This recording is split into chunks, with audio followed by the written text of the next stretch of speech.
dilaporkan saja. Setelah ijazah nanti dilaporkan, nanti skripsinya dilaporkan, setelah itu kakaknya dilaporkan. Tak layani. Usai persoalan ijazah, kini skripsi Jokowi dituding palsu. Roy Suryo CS berencana melaporkan dugaan dengan menyertakan sejumlah bukti. Rismond Sianipar, salah satu penuding, mendatangi lokasi KKN Jokowi.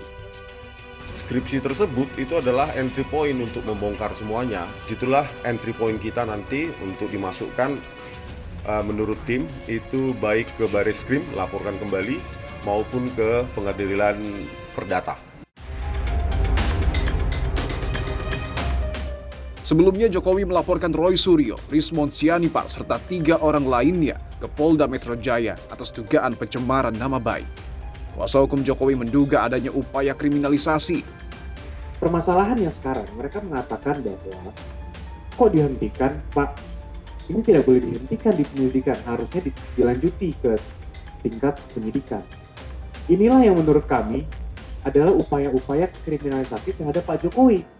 Tudingan ijazah palsu Jokowi mencuat sejak tahun 2019 lalu. Pemilik akun Facebook Umar Khalid Harahap tuding ijazah SMA Jokowi palsu. Umar ditetapkan sebagai tersangka karena dianggap menyebarkan berita bohong. Ia tidak ditahan, namun dikenai wajib lapor.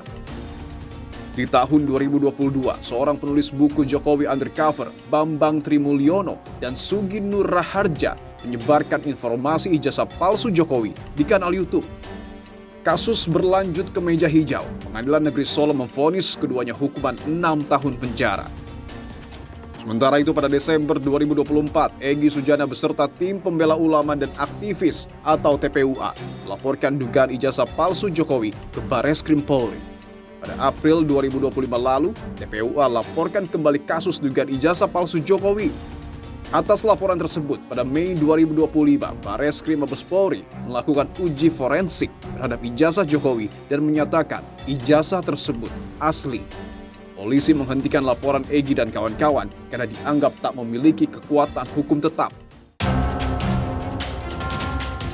Polemik tudingan ijazah palsu Jokowi menjadi kisruh berkepanjangan. Publik disuguhkan dengan informasi yang beragam.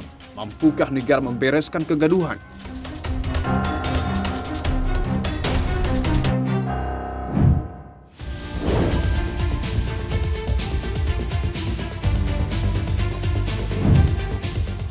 Saudara, saya berada di kota Solo, Jawa Tengah. Tepatnya saya berada persis di depan Jalan Kutai Utara, Kelurahan Sumber, RT 08 RW 07.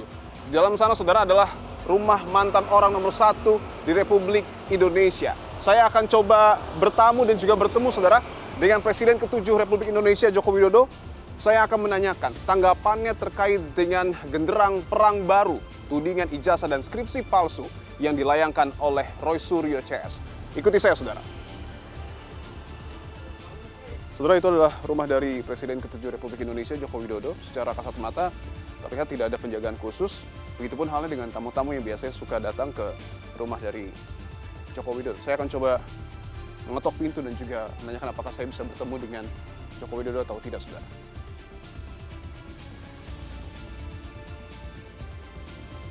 Ada bel, saya akan coba mencet bel.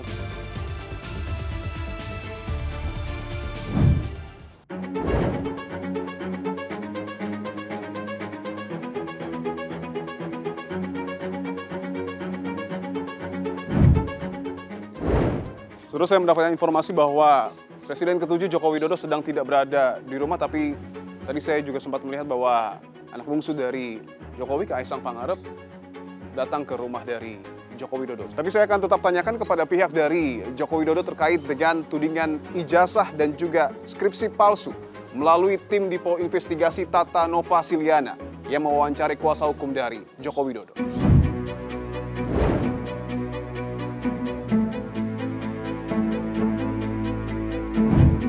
Bang Yakub, kita kalau misalnya berbicara soal polemik ijazah Pak Jokowi, ini tadi ijazah sudah selesai. Kalau polisi bilang sudah sah gitu. Sekarang kita tarik lagi, ternyata ada lagi soal skripsi. Kalau Bang Yakub sendiri melihat, ini bermuara kemana sih kasus ini, Bang? pertanyaan saya sebenarnya sama juga sama Mbak Tata, mau dibawa kemana nih kasus? Tapi sebenarnya kalau kita tarik sedikit ke permulaan kasus pidananya lah ya yang saya sampaikan kan, mereka lapor ke Bareskrim. Mereka lapor itu sebenarnya sudah termasuk skripsi. Oleh karena itu Bareskrim juga sebenarnya sudah memeriksa skripsi Pak Jokowi juga. Dan itu tentunya dikonfirmasi juga oleh pihak UGM dan pihak-pihak terkait lainnya. Dan itu sudah jelas di press conference Bareskrim kalau kita ingat bahwa skripsi Pak Jokowi salah satu objek yang diperiksa juga. Jadi kalau sekarang dibilang bahwa skripsi ini adalah temuan baru dan lain-lain, ya nggak juga. Sehingga sebenarnya narasi-narasi bahwa sekarang skripsi temuan, KKN temuan, itu menurut kami ya tidak benar dan hanya dicari-cari saja. Dan kalau misalnya untuk yang skripsi ini kan bisa diakses publik ya Bang, berbeda dengan ijazah. Pak Jokowi akan menunjukkan nggak sih Bang skripsinya ke publik? Ya mungkin kalau dimintakan juga pasti akan diberikan ya. Artinya tadi lagi kan itu masih jadi argumen juga apakah skripsi itu adalah dokumen pribadi atau tidak. Karena mereka menemukan katanya di perpustakaan. Ya kalau memang ada ya silakan aja untuk dikonsumsi kan. Dan juga tadi soal Pak Kasmujo, Bang Yakub. Pak Kasmujo itu 2017 Pak Jokowi sendiri yang bilang kalau misalnya beliau adalah dosen pembimbing Pak Jokowi. Tapi ternyata untuk video terbaru dari Rismon Sianipar begitu, di video itu dibilang kalau misalnya beliau sendiri yang mengatakan kalau beliau bukan dosen dari Pak Jokowi, baik dosen pembimbing maupun dosen pembimbing akademik. Ya saya pun untuk menyimpulkan dari video itu pun juga jujur saya tidak berani dan saya tidak bisa menyimpulkan apapun itu ya. Karena kalau kita lihat juga videonya itu yang saya bisa tangkap adalah dari awal Pak Kasmujo berkeberatan untuk diinterview. Dan inilah salah satu yang kita takutkan. Jika hal-hal ini diteruskan, semua orang bisa menjadi korban berikutnya untuk didatangin ke rumahnya, digeruduk, bahasa mereka, dan lain-lain. Kami sampaikan juga kembali bahwa apapun bukti atau keterangan yang disampaikan di luar persidangan itu tidak ada nilainya.